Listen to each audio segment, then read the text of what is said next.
I had a thought today while working. I went out on Memorial Day and made $600 in a couple hours cleaning gutters. And honestly, that's a great income for some people. If someone did that consistently, they could make well over $100,000 a year, working relatively few hours compared to most people. There's absolutely nothing wrong with that path, but it got me thinking about the kind of life I want to build long term.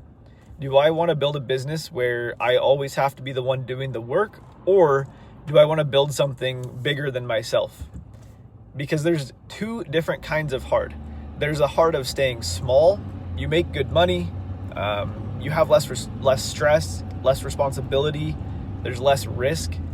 But eventually you realize if you stop working, the income stops too.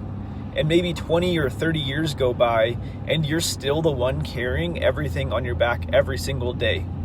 Then there's the other kind of hard. Building teams and learning leadership, taking risks, hiring people, growing systems, and maybe sacrificing short-term comfort for that long-term opportunity.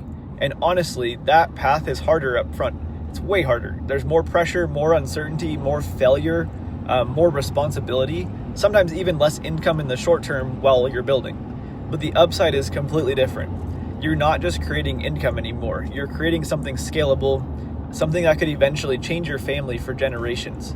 And for me personally, I know which heart I want to choose. I want to choose the heart of growth, even if it means more pressure right now, even if it means sacrificing more in this season, even if it means I make less temporarily while building something long term. Because I don't want to look up in 30 years from now realizing that I stayed comfortable instead of maximizing my potential.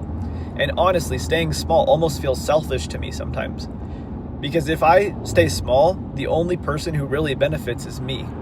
But if I build something bigger, now I can create opportunities for employees, opportunities for families, opportunities for future generations. That is bigger than just making money. But I think a lot of people avoid growth because they only focus on the stress that comes with it. They don't think about the stress of never growing, the stress of staying stuck, the stress of wondering what could have happened if they just took the risk. Every path has a price. You just have to decide which price you're willing to pay. And that's something I've been thinking a lot about lately. I appreciate you guys watching, and I'll see you in the next video.